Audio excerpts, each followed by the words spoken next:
दोस्तों, अगर आपने रेंट पर कोई मकान लिया हुआ है तो आपको मालूम होना चाहिए एज ए टेनेंट जो आप रेंट की पेमेंट करते हैं अपने लैंडलॉर्ड को, तो इनकम टैक्स के अंदर कुछ ऐसे प्रोविजन है जो कि आपको ये ऑब्लिगेटरी बनाते हैं कि जो भी आप वो रेंट की पेमेंट करते हैं उसके ऊपर टीडीएस की डिडक्शन करने के बाद ही उसकी पेमेंट करें। तो इस वीडियो के अंदर मैं आपके साथ इनकम टैक्स के वो क्या प्रोविजन रहने वाले हैं, कौन से सेक्शन के अंदर आपको ये टीडीएस की डिडक्शन करनी पड़ेगी और जो भी रिलेटेड प्रोविजन हैं उस सेक्शन के अंदर वो सारे ही डिस्कस करने वाला हूं। अब वो प्रोविजन क्या हो सकते हैं, जैसे कि कौन कौन से पर्सन यहाँ पर कवर किए जाएंगे, मींस कौन से इंडिविजुअल या क्या कौन से एचयूएफ या कोई कंपनी फर्म एलएलपी, कौन कौन से पर्सन यहाँ पर कवर होंगे, किस अमाउंट तक आपको जो है टीडीएस की डिडक्शन करने की जरूरत नहीं है, मींस कितनी रेंट की पेमेंट आप करेंगे मंथली तो आपको टीडीएस की डिडक्शन करनी कंपलसरी हो जाएगी, किस रेट से आपको टीडीएस काटना पड़ेगा, अगर आप ये टीडीएस की डिडक्शन नहीं करते हैं तो क्या पैनल प्रोविजन रहने वाले हैं, कितनी आपको पेनल्टी पे करनी पड़ेगी इंटरेस्ट की फॉर्म में। उसके बाद अगर आपने कोई टीडीएस की डिडक्शन कर दी है तो कितना टाइम आपको मिलेगा उसको डिपॉजिट करवाने का, मींस कितने टाइम के अंदर आप उसको जो है गवर्नमेंट को डिपॉजिट करवाएंगे। और फाइनली मैं आपको बताऊंगा कि वो जो आप डिपॉजिट करवाएंगे दोस्तों टीडीएस, तो वो आप कैसे करवा सकते हैं, कहां जाकर करा सकते हैं। तो ये जो टीडीएस आप डिडक्ट करेंगे यहाँ रेंट के ऊपर, तो वो कैसे डिपॉजिट करवाना है इसके ऊपर भी ऑलरेडी मैंने डिटेल में वीडियो बनाया हुआ है और उस वीडियो का लिंक भी आपको नीचे डिस्क्रिप्शन में मिल जाएगा, आप जाएं और देख लें ताकि आपको एक आइडिया लग जाए कि उस टीडीएस की डिपॉजिट जो है आपको कैसे करवाना है। और फाइनली जब ये आप टीडीएस डिडक्ट करते हैं तो आपने जो लैंडलॉर्ड का टीडीएस डिडक्ट किया है उसको एक टीडीएस सर्टिफिकेट भी इशू करना होता है, तो वो टीडीएस सर्टिफिकेट का क्या फॉर्म रहने वाला है। तो ये सारी ही चीजें हम जो है इस वीडियो के अंदर डिस्कस करेंगे, तो आप वीडियो के अंदर बने रहिए। तो चलिए अपनी वीडियो की तरफ बढ़ते हैं। तो दोस्तों इसके लिए सेक्शन 194 आईबी जो है TDS on rent payment to landlord by tenant को इंट्रोड्यूस किया गया था बजट 2017 के अंदर। तो इसके पीछे पर्पस क्या था वो भी मैं एक बार आपको क्लियर करा देता हूँ। पहले क्या है कि एक सेक्शन है सेक्शन 194 आई जो कि बहुत ही ओल्ड सेक्शन है। तो इस सेक्शन के अंदर हर तरीके के पर्सन को जो है वो कवर किया गया है, चाहे वो कंपनी हो, एलएलपी हो, फर्म हो, इंडिविजुअल और एचयूएफ हो। बट यहाँ पर जो इंडिविजुअल और एचयूएफ किए गए थे कवर सेक्शन 194 आई के अंदर, केवल वो इंडिविजुअल और एचयूएफ यहाँ पर कवर किए गए थे जो कि ऑलरेडी टैक्स ऑडिट के अंदर कवर होते हैं। बट यहाँ पर गवर्नमेंट को कहीं ना कहीं एक लूप होल नज़र आ रहा था कि कुछ ऐसे इंडिविजुअल और एचयूएफ थे जो कि हैवी रेंट की पेमेंट करते थे मंथली, बट वो टीडीएस के प्रोविजन के अकॉर्डिंग जो है वो कवर नहीं हो रहे थे। तो ऐसे इंडिविजुअल और एचयूएफ को कवर करने के लिए जो गवर्नमेंट है, इनकम टैक्स डिपार्टमेंट है, उसने सेक्शन 194 आईबी का इंट्रोडक्शन किया यूनियन बजट 2017 के अंदर, जिससे कि ऐसे इंडिविजुअल और एचयूएफ जो कि टैक्स ऑडिट के अंदर कवर नहीं होते हैं उनको भी एप्लीकेबल बनाया जाए कि अगर वो कोई रेंट की पेमेंट करते हैं तो उसके ऊपर वो टीडीएस की डिडक्शन जरूर करें। तो आप बोल सकते हैं सेक्शन 194 आईबी आने के बाद हर तरीके का इंडिविजुअल और एचयूएफ जो है वो कवर कर लिया गया टीडीएस की डिडक्शन के लिए अगर कोई रेंट की पेमेंट करता है। क्योंकि सेक्शन 194 आई के अंदर तो पहले ही इंडिविजुअल एचयूएफ कवर हो रहे थे जो कि टैक्स ऑडिट के अंदर एप्लीकेबल होते थे। अब जो इंडिविजुअल एचयूएफ टैक्स ऑडिट के ऊपर एप्लीकेबल नहीं होते थे उनको सेक्शन 194 के अंदर कवर कर लिया गया।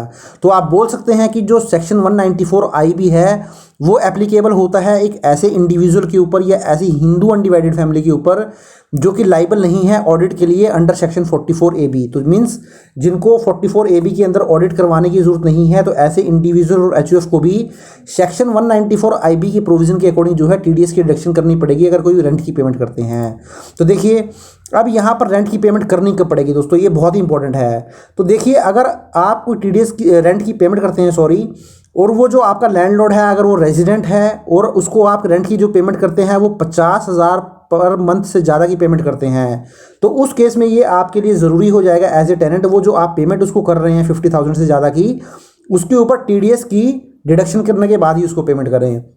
बट यहाँ एक बात और है, सपोज करें आपका जो लैंडलॉर्ड है वो रेजिडेंट इंडियन नहीं है, वो एक एनआरआई है, नॉन रेजिडेंट इंडियन है, तो उस केस में फिर आपके ऊपर ये सिर्फ सेक्शन 194 आईबी है, इसके प्रोविजन एप्लीकेबल नहीं। तो उस केस में आपके ऊपर जो प्रोविजन एप्लीकेबल हो जाएंगे वो हो जाएंगे सेक्शन 195 के अकॉर्डिंग। तो सेक्शन 195 में जो टीडीएस आपको काटना पड़ता है अगर आप नॉन रेजिडेंट लैंडलॉर्ड को कोई रेंट की पेमेंट करते हैं तो 30% काटना पड़ता है, और वहाँ पर इस तरीके की कोई लिमिट भी नहीं होती है, मॉनेटरी लिमिट मीन्स 50,000। तो वहाँ पर आप जो भी रेंट की पेमेंट करेंगे चाहे वो 50,000 से ज़्यादा हो या 50,000 से कम हो, तो वहाँ पर आपको टीडीएस की डिडक्शन करनी ही पड़ेगी। तो ये हमने देख लिया कि सेक्शन 194 आईबी के अंदर आप अगर 50,000 से ज़्यादा की रेंट की पेमेंट करते हैं तो आपको टीडीएस काटना ज़रूरी हो जाएगा। तो अब हम देख लेते हैं कि किस रेट से आपको टीडीएस की डिडक्शन करनी पड़ेगी। तो देखिए दोस्तों, जब भी आप लैंडलॉर्ड को ये रेंट की पेमेंट करेंगे और वो लैंडलॉर्ड आपको पैन नंबर अगर प्रोवाइड करा देता है तो उस केस में तो आपको जो टीडीएस डिडक्ट करना पड़ेगा वो 5% के हिसाब से टीडीएस डिडक्ट करना पड़ेगा। तो सपोज करें अगर आप 1 लाख रुपए की पेमेंट उसको कर रहे हैं मंथली, तो उस हिसाब से अगर मैं बात करूं तो आपका जो मंथली टीडीएस डिडक्शन बनता है वो 5,000 रुपये का बन जाता है। वहीं अगर सपोज करें आपका जो लैंडलॉर्ड है वो आपको पैन देने से मना कर देता है, आपको पैन नंबर प्रोवाइड नहीं करता है, तो उस केस में सेक्शन 206AA के अकॉर्डिंग आपको हायर रेट से टीडीएस की रिडक्शन करनी पड़ेगी और वो टीडीएस क्या रहने वाला है 20% के हिसाब से। तो उस केस में आप बोल सकते हैं अगर आप 1 लाख रुपए की पेमेंट कर रहे हैं अपने लैंडलॉर्ड को, तो उस केस में फिर आप 5% मीन्स 5,000 की टीडीएस की डिडक्शन ना करके 20% के हिसाब से मीन्स 20,000 की आप टीडीएस की रिडक्शन करेंगे। बट यहाँ पर भी एक लिमिट इम्पोज की गई है, subject to maximum of rent paid last month. जो भी ये आप ये टीडीएस की रिडक्शन करेंगे 20% के हिसाब से, ये आपका जो आपने लास्ट मंथ रेंट की पेमेंट की है उससे ज़्यादा नहीं रहने वाला है। सपोज करें आप 1 लाख रुपीज़ की मंथली पेमेंट करते हैं अपने लैंडलॉर्ड को, तो पूरे साल में आपने जो रेंट की पेमेंट करी वो करी आपने 12 लाख रुपीज़, तो उसके ऊपर जब आप 20% काउंट करेंगे तो वो बन जाएगा 2,40,000 रुपीज़। तो उस केस में आपको ध्यान रखना है जो लास्ट मंथ आपने उसको रेंट पे किया होगा, तो आप तो 1 लाख रुपीज़ उसको हर मंथ पे कर रहे हैं, तो उस केस में ये जो 2,40,000 जो है टीडीएस नहीं माना जाएगा। उस केस में जो लास्ट मंथ आपने रेंट पे किया है 1 लाख रुपीज़, तो 1 लाख रुपीज़ ही जो है वो मान लिया जाएगा, तो उसको रेस्ट्रिक्ट कर दिया जाएगा 1 लाख रुपीज़ तक। तो ये बहुत इंपॉर्टेंट है, ये आपको ध्यान रखने वाली बात है। अब फाइनली देखिए, अब एक यहाँ पर बर्डन जो है इनकम टैक्स डिपार्टमेंट ने, गवर्नमेंट ने जो है टेनेंट के ऊपर नहीं डाला है। जनरली तो क्या होता है कि जो सेक्शन 203A है वो जो है ये कंपलसरी बनाता है हर एक उस पर्सन को जो कि टीडीएस की रिडक्शन करता है और गवर्नमेंट को डिपॉजिट करवाता है, कि उसको सेक्शन 203A के अकॉर्डिंग जो है टैन नंबर लेना जरूरी है, जिसको हम बोलते हैं tax deduction account number. But यहाँ पर जो टेनेंट है सेक्शन 194IB के अकॉर्डिंग, यहाँ पर उस टेनेंट को जो है टैन नंबर लेने की आवश्यकता नहीं है। वो यहाँ पर बिना टैन नंबर के ही जो है टीडीएस की रिडक्शन कर सकता है, अपने पैन नंबर पर ही टीडीएस की डिडक्शन करेगा और जो लैंडलॉर्ड का पैन नंबर है उसके पैन नंबर पे जो है टीडीएस जो है डिपॉजिट करवाएगा। तो यहाँ पर टैन नंबर लेने की रिक्वायरमेंट नहीं है। बहुत सारे लोगों का ये भी क्वेश्चन रहता है क्या मुझे यहाँ पर भी टैन नंबर लेना पड़ेगा? तो दोस्तों आप अगर रेंट के ऊपर टीडीएस की रिडक्शन करते हैं तो आपको टैन नंबर लेने की जरूरत नहीं है। तो देखिए ये 5 बहुत ही इंपॉर्टेंट प्रोविजन है सेक्शन 194IB के अंदर।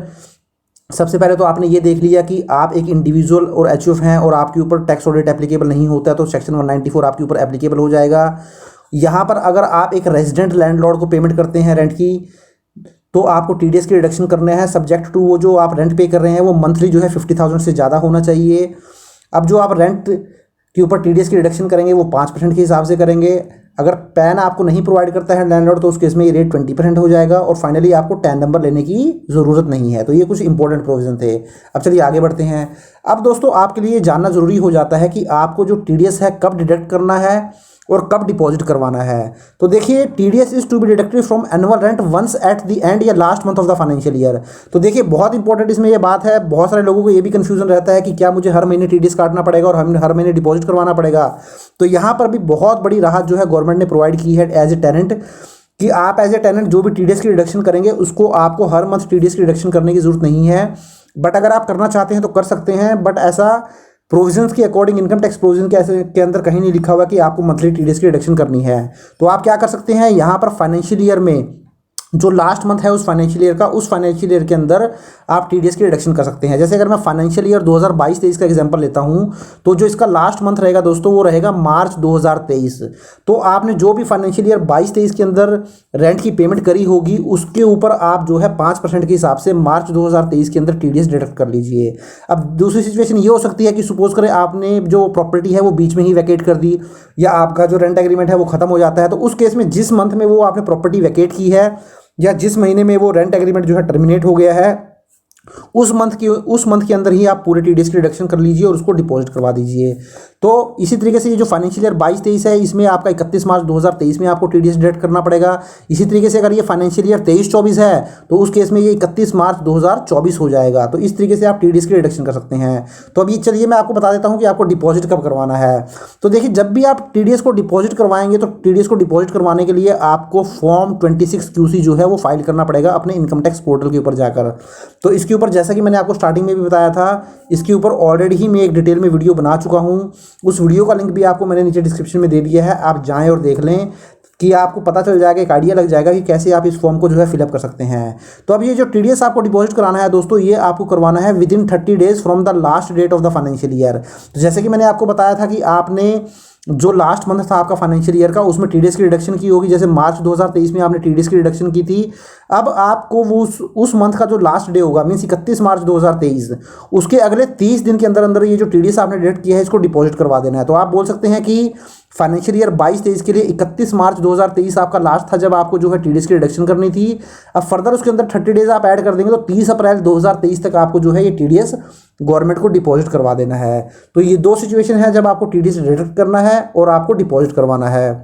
तो जो भी फाइनेंशियल ईयर आपका होगा उसका जो लास्ट मंथ होगा, मीन्स मार्च आपका लास्ट मंथ रहने वाला है, उसके अंदर आप टीडीएस को डिडक्ट कर लीजिए और उसके अगले महीने मीन्स 30 अप्रैल तक आप उसको डिपॉजिट करवा दीजिए। अब देखिए दोस्तों, एक सिचुएशन और हो सकती है, सपोज आप ये टीडीएस डिडक्ट ही ना करें या डिडक्ट कर लें तो इसको डिपॉजिट ना करवाएं, तो उस केस में फिर क्या रहने वाला है, चलिए वो भी मैं आपको बता देता हूँ। तो ऐसी सिचुएशन में दोस्तों आपके ऊपर पेनल्टी इंपोज कर दी जाएगी। सपोज आपको यहाँ पर टीडीएस सेक्शन 194 आईबी के प्रोविजन आपके ऊपर एप्लीकेबल हो जाते हैं, तो ये आपके लिए ज़रूरी हो जाता है, मैंडेटरी हो जाता है कि आप टीडीएस की रिडक्शन करें। अब इस सिचुएशन में सपोज करें आप टीडीएस की रिडक्शन नहीं करते हैं, तो इस केस में आपके ऊपर जो है इंटरेस्ट की पेनल्टी लग जाएगी 1% पर मंथ या पार्ट ऑफ मंथ के हिसाब से, जो कि एप्लीकेबल हो जाएगी from the date on which TDS was deductible. Means जिस मंथ में आपको टीडीएस काटना चाहिए था और आपने टीडीएस डिडक्ट नहीं किया, उस मंथ से आपके ऊपर ये जो है 1% पर मंथ के हिसाब से या पार्ट ऑफ मंथ के हिसाब से टीडीएस की इंटरेस्ट की एप्लीकेबिलिटी हो जाएगी और ये आपको पे करना पड़ेगा to the date on which such tax is deducted. उस डेट तक जो है वो काटना पड़ेगा जब आपने ये एक्चुअली टीडीएस डिडक्ट किया होगा। सपोज करें आपने 31 मार्च 2023 में जो हमने एग्जांपल लिया था उसको आपको टीडीएस डिडक्ट करना था, आपने उस मंथ में नहीं किया और अब आपने ये टीडीएस जो है सपोज करें मई 2023 में जो है डिडक्ट किया, तो दोस्तों आपके ऊपर अब जो इंटरेस्ट लग जाएगा वो लग जाएगा अप्रैल और मई, 2 महीने का आपको इंटरेस्ट लग जाएगा। तो 2% आपको इंटरेस्ट लग जाएगा जो भी आपको टीडीएस डिडक्ट करना होगा उसके ऊपर। तो इसी तरीके से एक दूसरी सिचुएशन हो सकती है, सपोज आपने टीडीएस तो डिडक्ट कर लिया बट आपने उसको डिपॉजिट नहीं करवाया, तो इस सिचुएशन के अंदर जो इंटरेस्ट की फॉर्म में पेनल्टी लगेगी वो 1% पर मंथ के हिसाब से लग जाएगी from the date on which tax was deducted to the date on which tax is actually deposited. जिस तारीख को आपने ये डिडक्ट कर लिया था उस मंथ से आपने जब ये एक्चुअली डिपॉजिट करवाया उस मंथ तक उतने महीने काउंट कर लिए जाएंगे। सपोज 3 महीने बाद आपने डिपॉजिट करवाया तो 1.5 को 3 से मल्टीप्लाई कर दीजिए, ये तो करीब करीब आपका हो जाएगा 4.5%। तो 4.5% आपको जो है ये इंटरेस्ट आपको पे करना पड़ेगा। अब फाइनली हम देख लेते हैं टीडीएस रिटर्न एंड सर्टिफिकेट। तो देखिए दोस्तों, ये फॉर्म 26 QC मैं आपको ऑलरेडी बता ही चुका हूँ कि जब भी आप टीडीएस की डिडक्शन करते हैं तो 30 दिन के अंदर अंदर आपको जो है ये डिपॉजिट करवा देना होता है और इसके लिए आपको फॉर्म 26 QC जो है वो फाइल करना होगा। इसके लिए ऑलरेडी मैं आपको बता चुका हूँ कैसे आपको फाइल करना है। और फाइनली अब जो वो टेनेंट है, डिडक्टर है, उसको अब एक टीडीएस सर्टिफिकेट भी इशू करना पड़ेगा। सपोज करें जैसे आप एक सैलरीड एम्प्लॉय होते हैं और आपका एम्प्लॉयर आपका टीडीएस डिडक्ट कर लेता है, तो एम्प्लॉयर भी आपको जो है फॉर्म 16 इशू करता है फाइनेंशियल ईयर के एंड में। इसी तरीके से अगर आपने भी किसी का टीडीएस डिडक्ट किया है दोस्तों, तो आपको भी उसको जो है टीडीएस सर्टिफिकेट इशू करना होगा। तो यहाँ पर टीडीएस सर्टिफिकेट इशू करने के लिए आपको फॉर्म 16C जो है वो इशू करना पड़ेगा लैंडलॉर्ड को। तो ये आपको फॉर्म 16C कहाँ से डाउनलोड करना पड़ेगा, इसके लिए दोस्तों आपको ट्रेसिस की वेबसाइट पर जाना होगा, वहाँ से ये फॉर्म जो है डाउनलोड कर लेना है। तो यहाँ पर जब आप ट्रेसिस की वेबसाइट पे जाएंगे तो वहाँ पर आपको 10 नंबर से जो है वो लॉगिन नहीं करना है, आप अपना पैन नंबर यूज़ करेंगे लॉगिन आईडी बनाने के लिए। तो इस तरीके से देखिए सारे ही प्रोविज़न मैंने आपको के साथ जो है डिस्कस कर लिए हैं टीडीएस ऑन रेंट को लेकर, या बोल सकते हैं सेक्शन 194 IB के लेकर। तो आशा करता हूं दोस्तों वीडियो आपको अच्छा लगा होगा। वीडियो अच्छा लगा तो इसको लाइक और शेयर कर दीजिए और चैनल को अभी तक सब्सक्राइब नहीं किया है तो चैनल को भी सब्सक्राइब कर लीजिए। Thank you very much, have a nice day, take care.